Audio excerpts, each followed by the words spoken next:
noches, bienvenidos como siempre a su cafecito dominical, y como se lo habíamos ofrecido a usted, esta noche tendremos una entrevista especial con el señor presidente de la República, Otto Pérez Molina, quien nos comentará, nos dará a conocer ya datos precisos en algunos temas sobre cómo va el tema, ya no de los problemas que nos ha dejado el terremoto de San Marcos de hace 11 días, sino más bien cómo va el tema de la reconstrucción, de ayuda a los damnificados y cómo Guatemala está saliendo adelante en este tema. Muy buenas noches, señor presidente, gracias por estar con nosotros. Buenas noches, Telsi, muchísimas gracias por la oportunidad de estar en este espacio. Es muy importante para nosotros poder conversar sobre este tema que es de interés de todos los guatemaltecos. Señor presidente, ya estamos casi por finalizar el año y ha sido su primer año de gobierno con muchos retos, algunos obstáculos. Nos imaginamos que también nuevos proyectos, ¿verdad? Y otros que todavía se están luchando por lograrlos y conseguirlos. No nos podemos olvidar que parte importante de su programa de trabajo fueron las reformas fiscales, las cuales usted logró. Luego recordamos muy bien que puso sobre la mesa el tema de la legalización de las drogas, y estamos viendo que ya en Estados Unidos, en algunos estados, valga la redundancia, pues esto está llevando a cabo poco a poco. También algunos problemas que usted ha tenido que enfrentar, el tema del magisterio, el tema, por ejemplo, el enfrentamiento que hubo en Totonicapán. Ahorita todavía sigue usted en la lucha por las reformas constitucionales. Bueno, y esto del terremoto, pero que de alguna manera están viendo de qué manera ustedes salen adelante. Y ya situándonos en el tema del terremoto, señor presidente, ¿cuáles son los datos que todavía tienen ustedes a estos 11 días?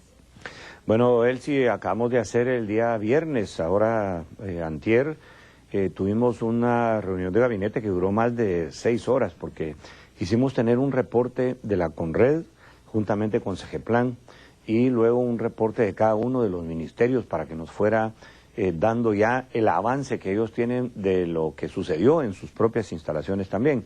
Lo hemos dividido en dos cosas, uno es la obra pública y la otra es la vivienda particular, que fue prácticamente también muy afectada. Los datos que tenemos hasta el momento, Elsie, son, en total tenemos 21.800 viviendas que sufrieron algún daño. Esto van desde viviendas que están en riesgo, que tenemos 4.939, viviendas que sufrieron un daño leve, es la clasificación que les hacemos, son 5.267, y las viviendas que sufrieron ya un daño moderado, que ya es un daño más considerable, se le llama daño moderado, que se les cayó la cocina, que se cayó una pared, que se cayó unas columnas que son importantes de las casas. De esas tenemos 6.525, y luego tenemos 5.069 casas que sí están consideradas, el daño es severo, pero nosotros las calificamos como inhabitables. O sea, son las que hay que demoler, son casas que no pueden, sale más caro querer reconstruirlas que hacer una casa nueva. En total, entonces yo le diría, tomando estos dos que son moderados, en donde hay un daño, y las que están inhabitables, tenemos 11.594 casas que sí va a haber necesidad de entrar de alguna manera con un subsidio para poder construir nuevamente esas 5.069 y lograr hacerle reparaciones a las otras más de 6.000 casas que sufrieron daños moderados. Sin embargo, señor presidente, sabemos que todavía no hay datos de costos porque ustedes están analizando, hay una comisión especial para transparentar incluso estos gastos. Así es, Elsie, nosotros hemos dicho que la transparencia comienza teniendo datos claros. Nosotros hicimos ahora, son 3 boletas las que se están usando. La primera es una boleta que nada más no las inventamos nosotros, son internacionales, las maneja la CONRED. Una es en donde se hace una entrevista con los líderes de las comunidades y ellos dicen del recuento que ellos ya hicieron. La segunda boleta es, en base a eso, se sale al terreno y se va a ver casa por casa, edificio por edificio, daños en las carreteras, daños en hospitales o daños en puestos de salud, en las escuelas, y se va a comprobar con otra boleta efectivamente qué tipo de daño es el que tiene. Y hay una tercera boleta, que es una boleta que se hace un estudio, digamos un estudio socioeconómico, pero muy rápido, de la persona o de la familia que ocupa esa vivienda. En base a esos datos, la CONRED, trabajando juntamente con la Secretaría de Planificación Económica y ahora el equipo de la CEPAL que se está incorporando, que la solicitud que hizo la Secretaría de Planificación Económica fue un equipo que trajera los expertos que verdaderamente nos sirven, porque son destrucción por terremoto, no tenemos inundaciones, no tenemos pérdidas de siembra, no tenemos de ese tipo de cosas, entonces son más orientados al tema estructural, al tema de evaluación y costeo de estos daños.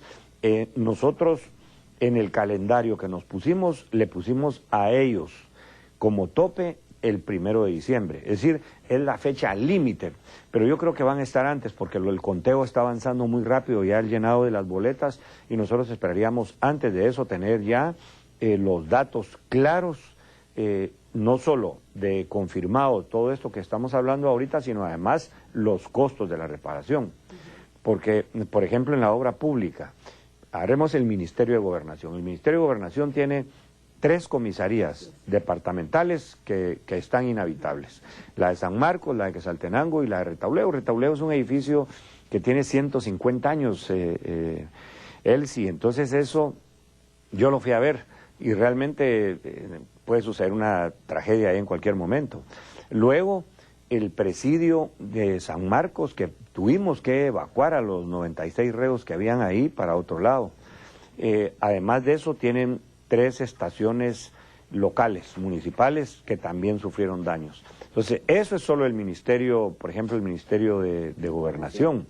Pero, por ejemplo, cuando nosotros nos vamos a ver el tema de las escuelas, en escuelas tenemos 277 escuelas solo en San Marcos, más luego tenemos 48 escuelas en otros departamentos, entonces esto nos viene a sumar 325 establecimientos que sufrieron diferentes tipos de daños. Hay algunas, por ejemplo, en la colonia de San Francisco, del municipio del Quetzal, que la fuimos a ver, que esa escuela va a haber que demolerla prácticamente. Entonces, tenemos 60 días para eso, para que los establecimientos estén listos para recibir a los niños cuando comience el ciclo escolar. Y en el tema de infraestructura, por ejemplo, que es importante mencionarlo, aquí en infraestructura hubo 74 eventos. Es decir, 74 eventos, estamos mencionando puentes, carreteras, grietas, deslizamientos, deslaves, todo sumado esto fueron 74 eventos los que tuvimos en diferentes lados. De esos, el mayor número son los derrumbes, tuvimos 31 derrumbes, pero tenemos, por ejemplo, 7 carreteras agrietadas y grietas que van desde, digamos, 2 centímetros y algunas hasta 5 centímetros. Luego tuvimos deslizamientos, en donde se llevó parte de la carretera, tenemos deslizamientos, tuvimos 27 deslizamientos en total, y hundimientos tenemos 4, puentes tenemos 7 reportados. Entonces, esto es otra parte de la obra pública, pero que va a ser muy importante. Aquí hemos avanzado más rápido porque los ministros han mandado sus equipos a la parte que a ellos les corresponde. Entonces sí tenemos ya datos que los están procesando con la CONRED, con CEGEPLAN, porque ahora cada reparación de esto tiene que tener el aval de la CONRED, tiene que pasar a un reporte que le tienen que entregar a la vicepresidenta de la República, no solo el reporte, ya con la boleta de la CONRED, en donde está certificado que efectivamente sufrió daños, sino además de eso, la evaluación que se hizo de los costos y cuánto es lo que nos va a significar por cada ministerio reparar.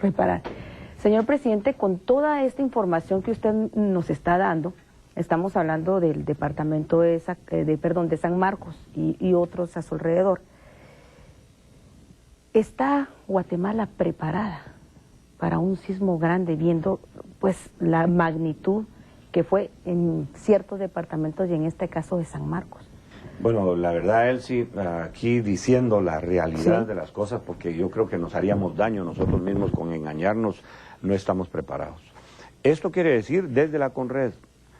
Ahora que nos ha tocado estar cerca de la CONRED, encontramos, por ejemplo, que la CONRED tiene un un delegado departamental. Pero, por ejemplo, en San Marcos, ¿verdad? Que es ahora el ejemplo pues, donde más daños hubo. En San Marcos, con 29 municipios, un delegado de la Conred en un departamento tan grande, porque está el altiplano, la zona central, toda la parte de la costa, es imposible que ese delegado, si no entra un equipo a ayudarlo en la emergencia, pueda salir adelante.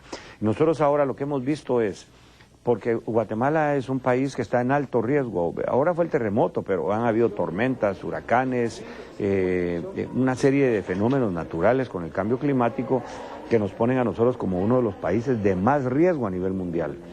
Lo que tenemos que hacer es, y todo viene a caer con presupuesto, pero algo que sí es un paso importante que tenemos que dar es deberíamos de tener un delegado de la Conred en cada municipio. Yo creo que estos son los pasos que tenemos que aprovechar de esta experiencia para ir avanzando y para estar dando acciones que nos vayan a ir preparando mejor para enfrentar esta clase de riesgos que además ya sabemos que somos reconocidos mundialmente como un país de alto riesgo. Y yo le preguntaba esto porque también usted, unas declaraciones que dio, habló de formar un comité de reconstrucción.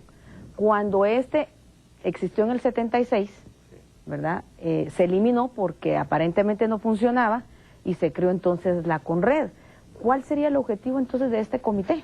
Bueno, aquí digamos lo que sucede ahora, nosotros revisamos, hicimos todo un análisis, pusimos un equipo que nos hiciera un análisis de las reconstrucciones que han habido a partir del 76 y encontramos que lo más eficiente que funcionó fue precisamente el Comité de Reconstrucción Nacional. Ahora, esto se divide de las funciones que tiene la Conred, porque la Conred es la reducción de desastres. Específicamente la función de la Conred tiene que focalizarse en prevención, en alertas, en tener gente en el campo, en poder trasladar la educación que tenemos que tener para todo este tipo de desastres.